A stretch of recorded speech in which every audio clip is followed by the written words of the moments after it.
tozongisi matondo epai ya papa Simon Kimbangu nzambe molimo mosantu ndenge bolingo na ye kotalisamaka ntango nyonso kati na biso bawumbu na ye bana na ye bayeyaki kaka na bango likolo po ete baya kosakola monene na ye awa na mokili ya se biso mpe libaku ekweleli biso na oyo nyonso papa Simon Kimbangu ye alobaka na le 10 septembre papa bobebiso na mbanza sanda azali na baye oyo bakomata ngomba bakoya kosakola monene na ye awa na mikili ya poto biso lelo oyo tozwami na esika yango esengeli na biso ya solo batata bamama totalisa mpenza likambo ya papa Simon Kimbangu. Ça veut dire kobeta lisolo nini elekaka koteya baye bazali nano kondima te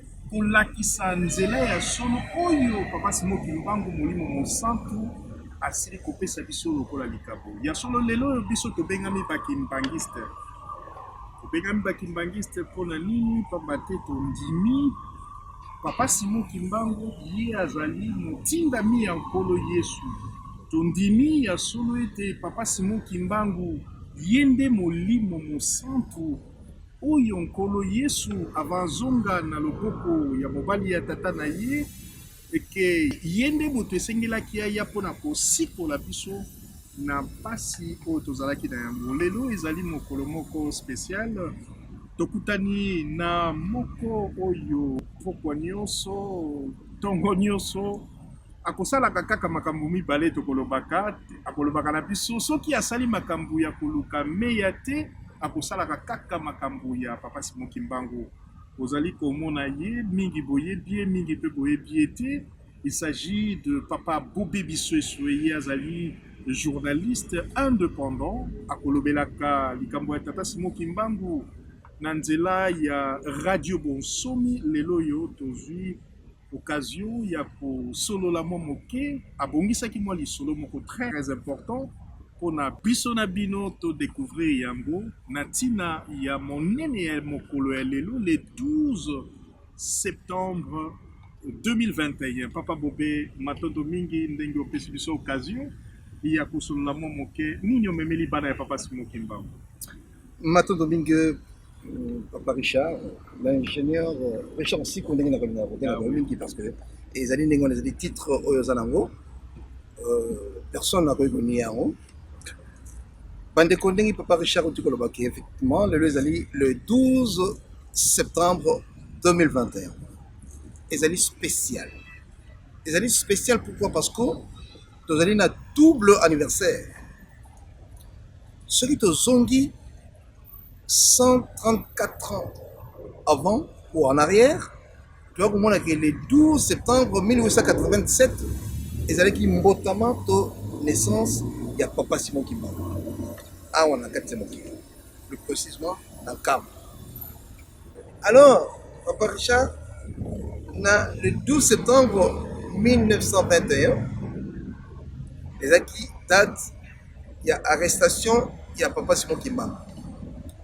Arrestation, bien sûr, on pense que peut-être au terme, parce qu'il s'est livré lui-même. Il y a moi qui commis tic et pas va gouverner. Donc, on va dire qu'il y a l'arrestation.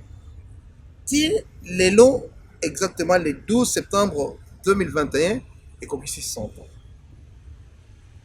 Chaque 100 ans, nous avons ça comme ça.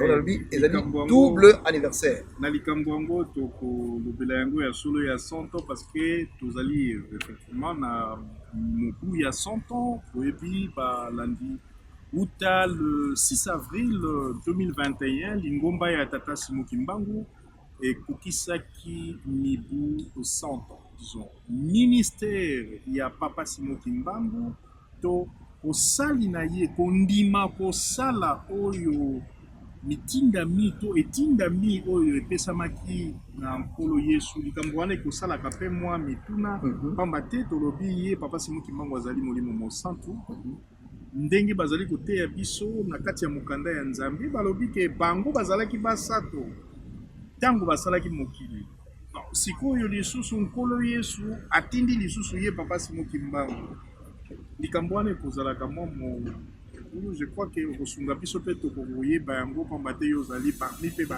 bachercheur ya lingomba na biso. Et voilà, kasi ndenge ozali koloba double anniversaire. Pourquoi le double? La bit double, pourquoi? Parce que ezali en même temps date ya mbotama na ye, en même temps date ya arrestation na ye. Parce que arrestation na ye ezaki voulu. Sont total bien kaka na 1921, 2 jours avant, aiko prononcer texte oyo, bamsu ba bengi yango enseignement, bamsu ba bengi yango discours, mais biso toni to préféré to bengi yango feuille de route.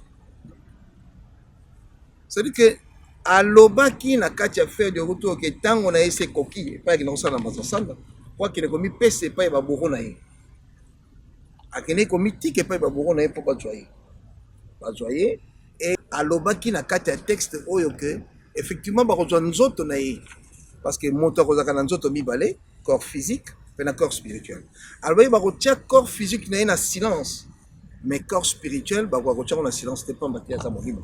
Et preuve que pendant incarcération na ye 30 années, il y a toujours œuvré spirituellement, mais le bon azali molimo ba ko été molimo moto kende ko luka nzoto. Ye en tant que molimo mo santo nzambe souverain azo kende ko nzoto na ye pe abimi nango kasi atiki pe musu na kati ya boloko. Ça c'est ce qu'on appelle le mystère divin.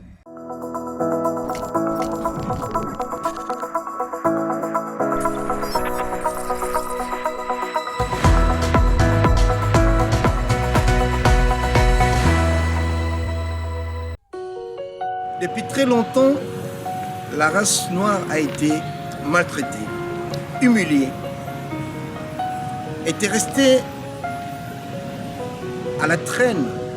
Et pourtant, c'est la toute première race que Dieu a créée à son image. Mais pourquoi? C'est la question qui nous hante. Ma maman, Batata,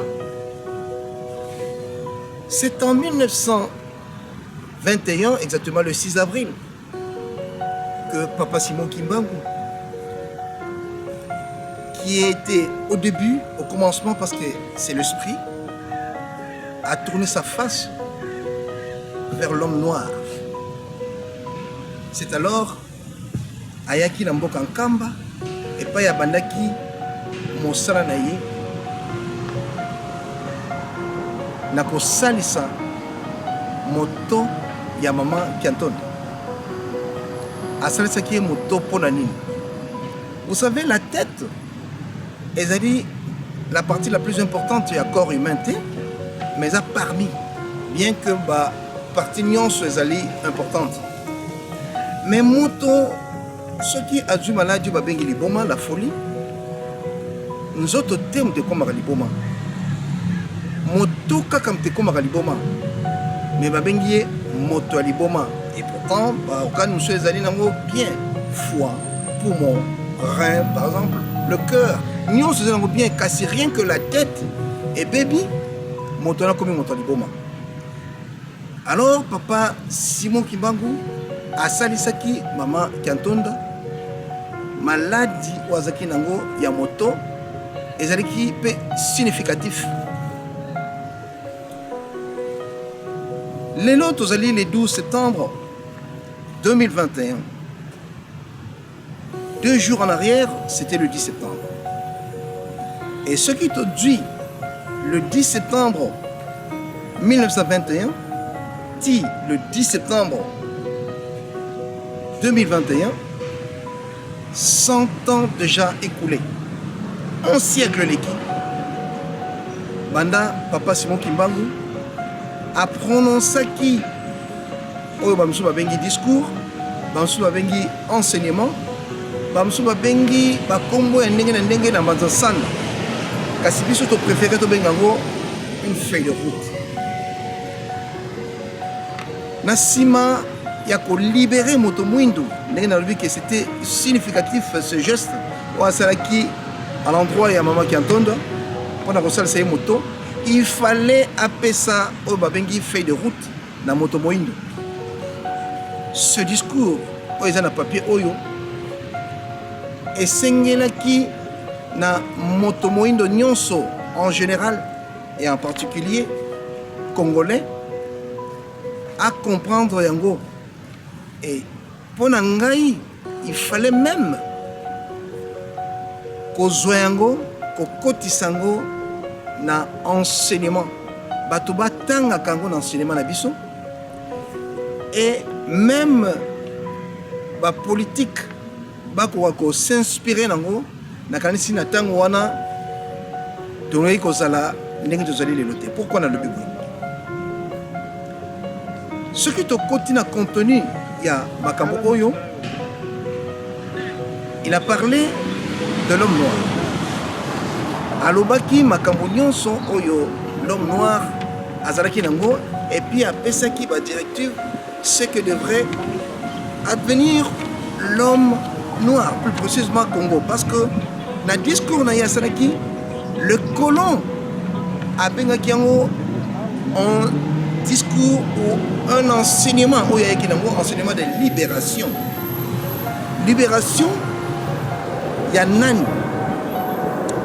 On ne peut que libérer moto azalaki enfermé ou moto azalaki na libération te. C'est alors Papa Simon Kimbangu ayaki pour libérer l'homme noir. Mais qu'est-ce que cela veut dire libération? Nakati ya discours oyo Papa Simon Kimbangu alobi ke ye azalaki envoyé batindaki ye pona aya pour libérer peuple Congo et puis la race noire en général. Pambate amonaki ke race oyo ezalaki humilié na ndenge mokote race mosusu azalaki na kati ya mokili. Yango na Papa Simon Kimbangu ayaki na kati ya mokili. Tango a prononcé discours oyo apesaki ba point na ba domaine nyonso. Effectivement, quand je vois les Congolais na kati ya likambo moke babani ko s'agiter, c'est tout simplement parce que bazana connaissance te to bazalaki na connaissance te ya texte oyo. Bandeko, je crois que ce qui te zongi en 1921, la vie n'était pas na mboka na biso ndenge ezali actuellement.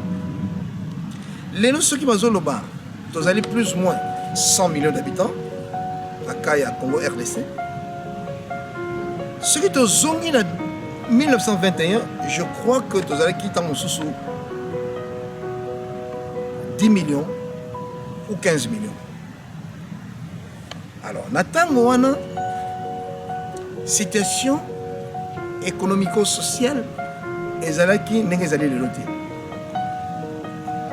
Attaque bato wana bazalaki na libération te, na privation à liberté, mais bazalaki mener vie sociale et économique ndenge ezali lelo te. Et tolobi ke natango wana les gens n'ont pas étudié, il n'y avait pas assez de cadre. On peut comprendre. Mais ndenge nini lelo oyo ba cadre ba komi ebele. Chaque année, il y a des universitaires bazako bima.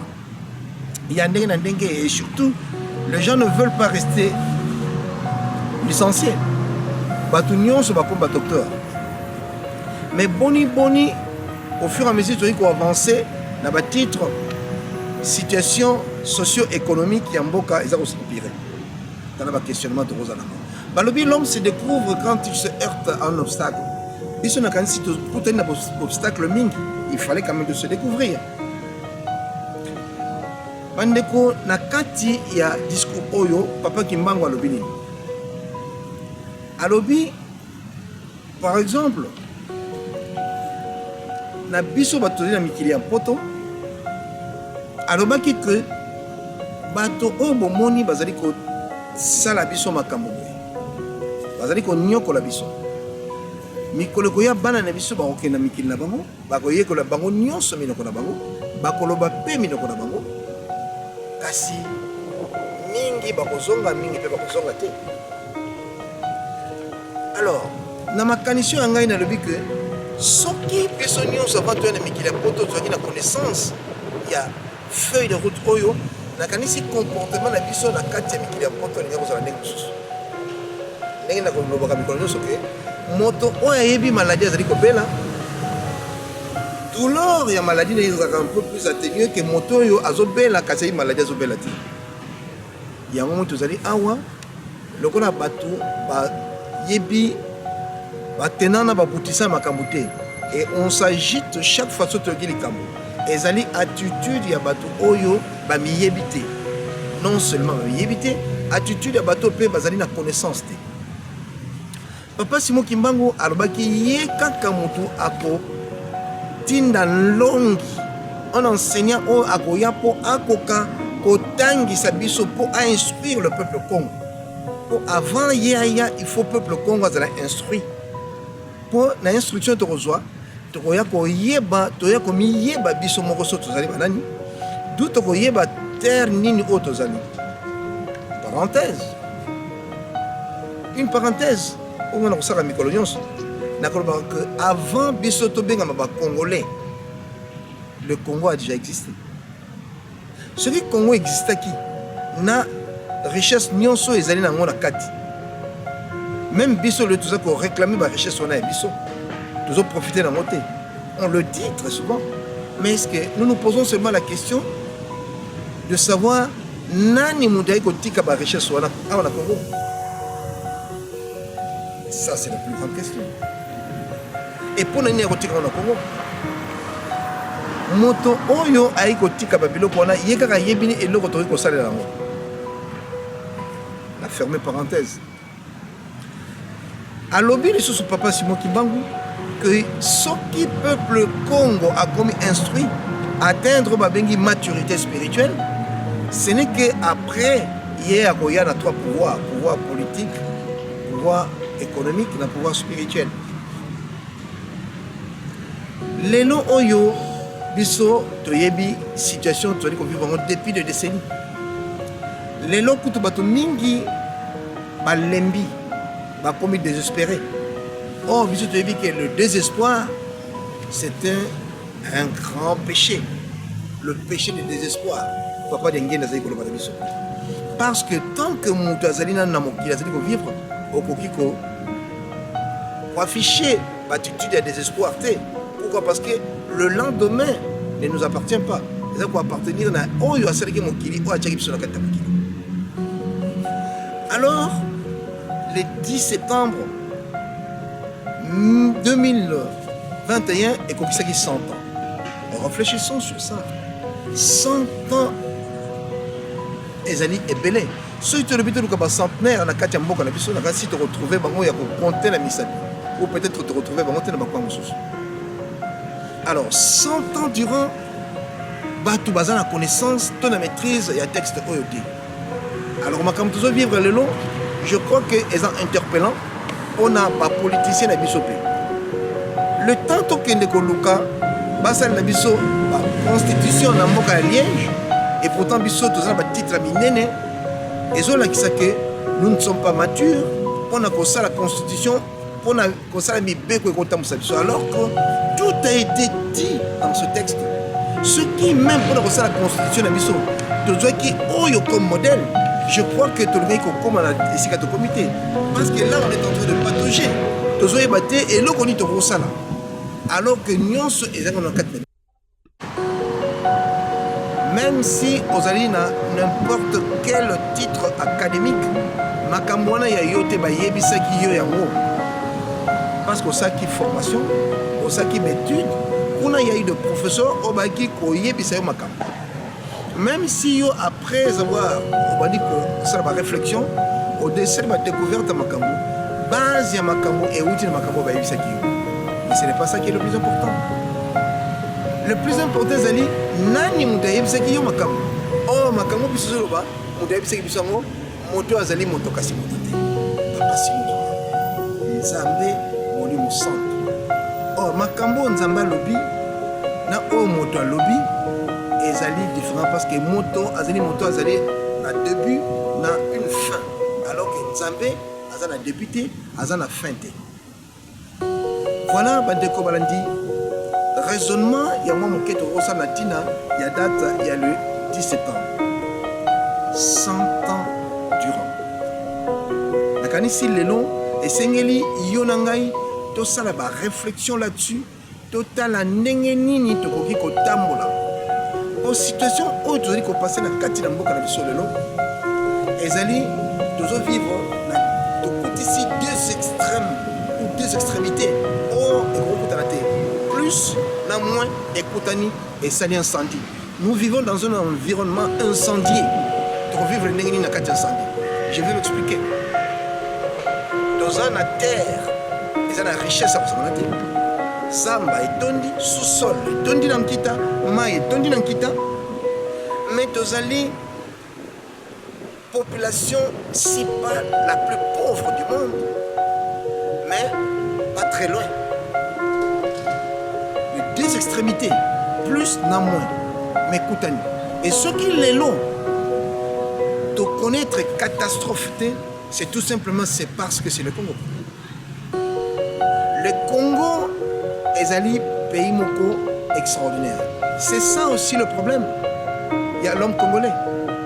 L'homme congolais a ça l'effort à se découvrir soi-même. Or, le nœud du problème est là. Oh, papa Dengenda Koloba. Tout ça, la makasi, tout se découvrir. Qui sommes-nous, hommes congolais? Dans la situation congolaise qu'on vit, aucun pays dans le monde a dans la situation où nous vivons. Ce qui était parce que ça serait une catastrophe humaine. Il y a Rosaranate. Dans la carte, ma belle, aux pour appartenir à la bisoté. Sauf que la Bible a n'engagé pas si mon kimbangu, alors qu'il y a un texte oyo. Que Seigneur Yonangaito continue à la Bible oyo. Poto Kangamoyi binelo kwa yibaki. Bamsou balobi Bible va pas soulier et ezali méconnaissance to ignorance. Papa Simon Kimbangu alobi to tanga yango to kokanga moyibi. Mais oui, na koti la carte de Bible pas ina ke komona que bazali koloba quelque part na Bible que yo Israël lokolo zeni kondima nzambe na yo te. Bomengo na yo papa ya bakoya kotswa yango yo miso ya kotala. Bande konangai ce qui te dit Israël actuel total. Est-ce que papa va envahir Israël ou non? La réponse est non. Est-ce que ça n'est pas mengo oyo bazolobela? La réponse est non. Mais si ton son n'est pas une abisso, est-ce que papa va envahir bisso? Mais oui. Est-ce que bon mengo na bisso bazuya? Mais oui. Preuve en est que tu dois vivre par reportage et c'est depuis tout le temps qu'on doit vivre par reportage oyo ezali komoni setege tozali na mboka oyo ezali économiquement pour appartenir à la bisoté. Mais le peuple ezali ko survivre. Et ceux qui doivent survivre tout simplement parce que nous sommes dans un pays qui est extraordinaire. Papa Dengue nazali koloba na biso depuis kala. Ce qui tozali komona que tozali ko perdre valeur na biso c'est que loko ezali kolongwa kati na biso. Yango na lobby bato bakomi s'agiter pour rien. Ceux qui va s'agiter et grave encore des insultes. Bandeko balandi tout ça la moi réflexion moi moké. Au finga qui ba président nyonso ba kana mboka Congo to finga ba. Au fingi ya liboso leki. Au CDC, au changer au finga resu mo kuté. Azali souté. Bon fingi Joseph Kabila. Pardon, Désiré Laurent Désiré Kabila. Bon fingi Aleki. Bon fingi Joseph Kabila. Aleki siko bokomo finga fati. Après bon finga nani. Bon continuer kaka na ko finga aussi longtemps que to ça les forte to miye ba biso moko. Pour ceux qui te miyebité to yeba te mboka oyo biso to fandi. Yango na lobi bandeko balandi. To sala makasi to réfléchir na moi sujet oyo to memi bino na poko lelo. Par rapport, il y a discours, il y a le 10 septembre 1921 où il y a ici 100 ans, un siècle. Ce ne sont que les imbéciles qui ne changent pas. Ici, le grand temps, il y a un effort, il y a changer ma cambo, il y a un makambo, le lengue